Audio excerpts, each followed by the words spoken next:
tudo bem com vocês? Irmãos, no vídeo de hoje eu vou falar a respeito da eleição. Qual é o meu pensamento e se ela é bíblica. Eu já falei sobre isso no canal, mas eu falei em uma live. E em uma live nós respondemos muitas perguntas. Às vezes a gente não consegue desenvolver todo o assunto como a gente quer.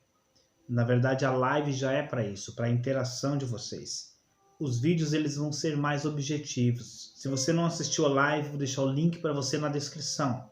Se você assistiu, nesses vídeos que eu vou estar fazendo a respeito da eleição, vão ter muitos acréscimos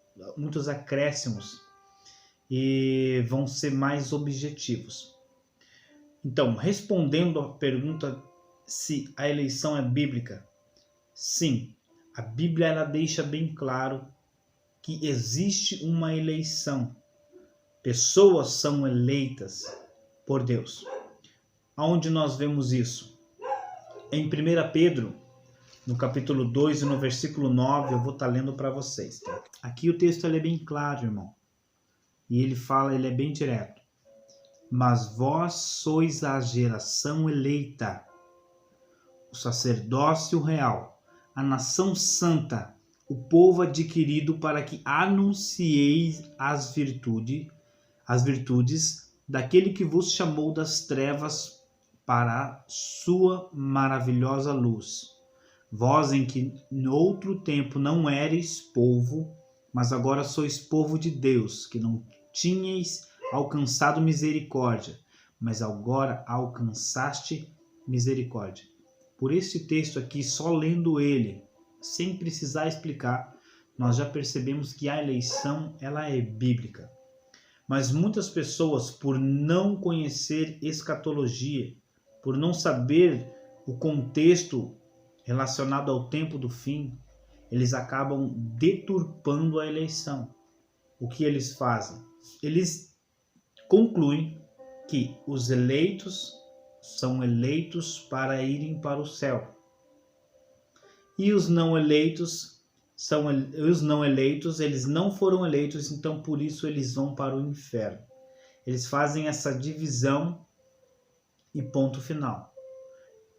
Quando você conhece a escatologia, você sabe a respeito do contexto do fim, você sabe que a igreja ela vai reinar com Cristo na terra. Mas a igreja ela vai reinar sobre nações. Quando a pessoa não conhece a respeito das nações, surge essa dúvida. Será que os eleitos são eleitos para ir para o céu e os não eleitos são condenados ao inferno? Então, pela falta de conhecimento a respeito do tempo do fim, as pessoas acabam concluindo que os eleitos vão para o céu e os não eleitos para o inferno. Mas quando você conhece, você sabe que existem nações que serão regidas pela igreja no milênio. Você já começa a enxergar a eleição de outra forma. Você já começa a enxergar a eleição com uma visão mais bíblica.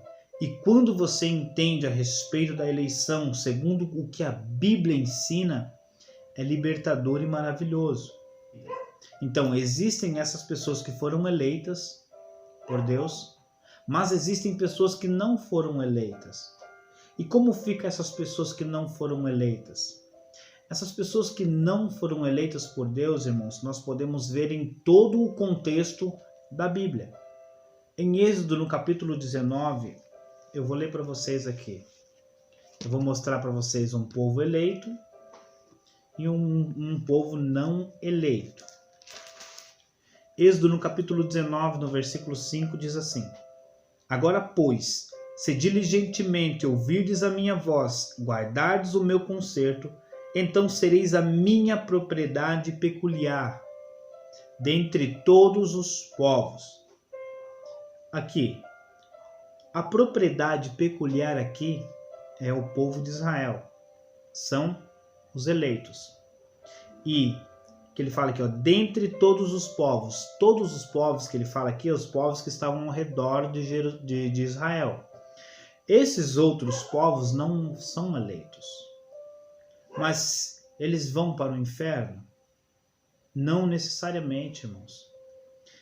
Essas nações, o chamado que Deus tem para o povo de Israel, Deus ele tinha chamado o povo de Israel para ser uma nação de sacerdote. Qual é a função de um sacerdote? A função de um sacerdote é ser o intermediador entre Deus e o povo. Entre Deus e as nações, teria os sacerdotes.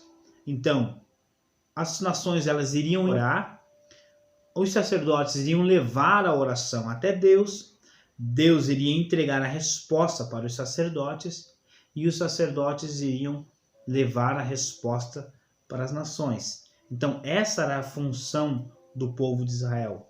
Anunciar, como nós lemos lá em 1 Pedro, no capítulo 2, no versículo 9, para que anuncieis. A função do sacerdote é falar para o povo a respeito de Deus. E falar para Deus, interceder para Deus a respeito do povo. Se Deus ele chamou a nação de Israel eleita para ser sacerdote, seria impossível não existir o outro lado. E qual é o outro lado? As nações.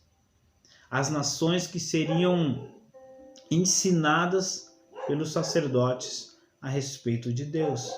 Então, quando você tem essa visão, Deus ele já monta esse pano de fundo apontando para o tempo do fim. Porque no tempo do fim, irmãos, Cristo ele vai reinar sobre a terra e a igreja ela vai ser os sacerdotes. Aquela palavra que Deus ele falou em 1 Pedro no capítulo 2, no versículo 9, vós sois a geração eleita, o sacerdócio real, ou seja, seremos sacerdotes do rei e seremos sacerdotes e reis. Como eu já ensinei em outros vídeos, a palavra de Deus, irmãos, ela inicia na nossa vida, quando ela entra na nossa vida, ela começa a acontecer de maneira gradativa. Hoje, nós precisamos exercer essa função de sacerdote. Só que a intensidade que nós exercemos a função de sacerdote hoje é menor. E quanto maior é a nossa dedicação para com Deus e o nosso amor para com os homens, pelas almas, maior é o nosso sacerdócio, ele é evidenciado. Então, quanto mais buscamos, mais essa palavra que está lá em 1 Pedro, no capítulo 2, no versículo 9, ela começa a se intensificar na nossa vida. Temos vários exemplos do passado, que pessoas que fizeram a diferença na terra. Por quê? Porque eles se dedicaram a Deus em função do povo. Cada dia mais o sacerdócio de Deus era evidenciado na vida deles. E agora eles morreram. E essa palavra de 1 Pedro 2 e 9, ela vai se cumprir na vida deles em uma totalidade quando eles ressuscitarem como sendo a noiva de Cristo. Eu não vou me prolongar muito com o assunto, irmãos. Tem vários textos que eu não li, mas para que o vídeo não fique muito grande e cansativo para os irmãos, eu vou estar encerrando o vídeo por aqui. Nos próximos vídeos eu vou estar lendo os textos, vou estar explicando de maneira mais detalhada para vocês. Eu vou terminar o vídeo, irmãos, com uma oração. Normalmente eu terminava o vídeo falando a paz para os irmãos e era isso. Mas o Senhor colocou no meu coração para me estar fazendo uma oração por vocês. E eu vou orar. Senhor Deus, eu agradeço, Senhor, pela oportunidade que o Senhor me dá de transmitir esta palavra para os irmãos. E eu oro, Senhor, para que cada pessoa que me acompanhou, Senhor, que assistiu esse vídeo, que o Senhor venha, Pai, abençoar a vida de cada um, dando, Senhor, livramento, Pai, daquilo que nós não vimos, abençoando-nos, Senhor, naquilo que nós precisamos, nos guardando, Senhor amado, do homem mau, da língua mentirosa. E eu oro, Senhor, assim como a Tua palavra nos ensina a orar, converta-nos, Senhor, e seremos convertidos. Livra-nos, Senhor, de cairmos em tentação. Livra-nos, Senhor, de cedermos, Pai, aos prazeres deste mundo. Guarda-nos, Senhor, e nos ensina a guardar o nosso coração. Que nós venhamos zelar dele, Senhor, para que ele se mantenha puro e limpo diante da Tua presença. Ensina-nos a observar a Tua palavra, Senhor, e aplicar ela na nossa vida. Que esses vídeos, Senhor, não sirvam, Senhor amado, para divisão do Teu povo, mas para edificação, mas para que o Teu povo, Senhor amado, cresça na graça e no conhecimento. Ensina-nos a aplicar essas palavras, Senhor, na nossa vida. Eu oro, Senhor, no nome de Jesus. Amém.